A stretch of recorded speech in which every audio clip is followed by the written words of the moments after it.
வணக்கம் friends, welcome to Sudhasaran recipe. இன்றைக்கி நம்ம சேனலில் என்ன வீடியோ அப்படின்னு பார்த்தீங்கன்னா, எங்கள் வீட்டில் என்ன லஞ்ச் அப்படின்றத பார்ப்போம். ஃபஸ்ட் வந்து ரசம் வச்சுட்டேன். ரொம்ப சிம்பிளான லஞ்சு தான் இன்றைக்கி. ரசம் வச்சுட்டேன். அடுத்தது பார்த்திங்கன்னா ஒரு முட்டை கறி பண்ண போகிறேன். அதுக்காக ஒரே ஒரு பெரிய வெங்காயத்தை இந்த சாப்பரில் போட்டு நல்லா குட்டி குட்டியாக கட் பண்ணி எடுத்தாச்சு. அடுத்தது அந்த பக்கம் பார்த்திங்கன்னா 2 தக்காளி அதையும் வந்து கட் பண்ணி வச்சுருக்கேன்.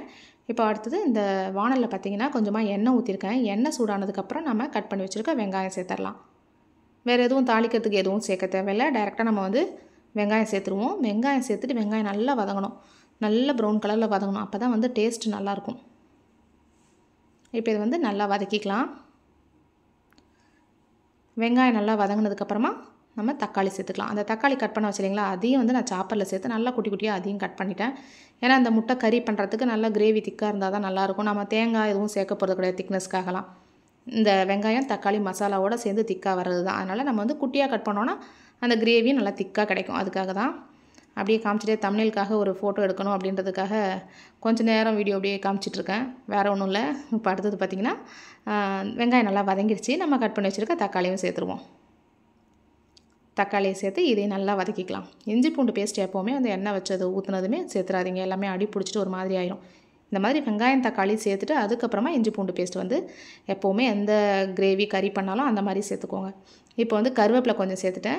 கூடவே ஒரு அரை ஸ்பூனுக்கு இஞ்சி பூண்டு பேஸ்ட்டு சேர்த்தாச்சு. நான் கொஞ்சமாக தான் அந்த கறி பண்ணுறேன். அதனால தான் வந்து ஒரு 3 பேர் சாப்பிட்ற அளவுக்கு தான், 3 முட்டை வச்சு தான் சேர்க்க போகிறேன். 3 பேர் சாப்பிட்றதுக்கான அளவு தான் இது. இப்போ ஒரு அரை ஸ்பூன் அளவுக்கு மட்டன் மசாலா சேர்த்துக்கலாம். அப்புறம் பார்த்திங்கன்னா அந்த வீட்டில் அரைச்சி வச்ச குழம்பு மிளகாத்தூள் 1 ஸ்பூன் அளவுக்கு சேர்த்துக்கலாம். அரையே 2 தடவை சேர்த்துருப்பேன். 1 ஸ்பூன் அளவுக்கு சேர்த்துக்கலாம். நீங்கள் காரத்துக்கு தேவைப்பட்டால் நீங்கள் தனி மிளகாய் தூள் இருக்கு இல்லைங்களா, அது கூட நீங்கள் சேர்த்துக்கலாம். காரம் வேணும்னா. எனக்கு இந்த காரமே போதும். தனி மிளகாய் தூள்னாவே எங்கள் வீட்டில் அலர்ஜி. ஐயோ காரம் அப்படி இப்படின்றவாங்க. அதனால் வந்து நான் தனி மிளகாய் தூள் வந்து சேர்க்க மாட்டேன். இதில் இருக்க காரமே போதும் அப்படின்ட்டு விட்டுட்டேன். இப்போ வந்து தண்ணியும் சேர்த்தாச்சு. தண்ணி சேர்த்துட்டு தேவையான அளவு உப்பு போட்டுருவோம். உப்பு போட்டு கலந்து விட்டாச்சு. இப்போ இதில் கொஞ்சம் மஞ்சத்தூள் சேர்த்துக்கலாம். மசாலா போட்டேன் இல்லைங்களா, மட்டன் மசாலா, அது போடும்போதே போட்டுருக்கணும், போட மறந்துட்டேன். இப்போ கொஞ்சமாக மஞ்சத்தூள் சேர்த்துக்கலாம். அது மாதிரி மசாலா பார்த்திங்கன்னா நான் மட்டன் மசாலா சேர்த்துருக்கேன். நீங்கள் வந்து பிரியாணி மசாலா இல்லை சிக்கன் ஃப்ளேவர் பிடிக்குன்னா அந்த சிக்கன் மசாலா ஃப்ளேவர் பிடிக்குன்னா சிக்கன் மசாலா, எந்த மசாலா வேணாலும் இந்த வாசனைக்காக நம்ம சேர்த்துக்கலாம். நல்லாயிருக்கும். எது சேர்த்தாலுமே சூப்பராக தான் இருக்கும். இப்போ வந்து எல்லாமே சேர்த்தாச்சு இல்லைங்களா, இது நல்லா கொதித்து வரட்டும். மூடி வச்சுருவோம் கொஞ்சம் நேரம். நல்லா கொதிக்கட்டும். முட்டை பார்த்திங்கன்னா வேக வச்ச முட்டையை இந்த மாதிரி கிராஸாக கட் பண்ணி வச்சுருக்கேன். 4 முட்டை எடுத்துருக்கேன். 3 தான் வந்து நான் கிரேவியில் போட போகிறேன். ஒரு முட்டை வந்து பாப்பாவுக்காக எடுத்து வச்சுருக்கேன். ஏன்னா அவளுக்கு ரசம் சாதமும் முட்டையும் ஊட்டி விடுவேன். அதனால் ஒரு முட்டை எடுத்து வச்சாச்சு. மீதி இருக்க 3ஐயும் வந்து நம்ம இந்த கிரேவியில் சேர்த்துடலாம். சேர்த்துட்டு இப்போ இதை நல்லா கலந்து விட்டு நல்லா கிரேவியோட அந்த காரம் எல்லாம் வந்து முட்டையோடு சேர்ந்து வரட்டும். அது வரைக்கும் நம்ம இதை கொஞ்சம் கொதிக்க விடலாம். இப்போ வந்து கொத்தமல்லி தழை இருக்கு இல்லைங்களா, அதையும் பொடி பொடியாக கட் பண்ணி வச்சுருக்கேன். அதையும் சேர்த்துருவோம். நல்லா அந்த வாசனை அதோடு இறங்கி நல்லா இன்னும் சூப்பராக இருக்கும். இது நல்லா கொதித்து கொஞ்சம் திக்காகட்டும். அவ்வளோதாங்க.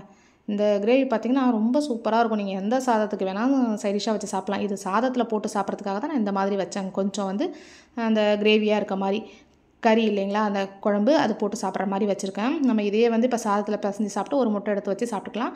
அடுத்த கொஞ்சம் சாதத்துக்கு ரசம் போட்டு சாப்பிட்டுக்கலாம். ரொம்ப சூப்பராக இருக்கும். கண்டிப்பாக ட்ரை பண்ணி பாருங்கள்.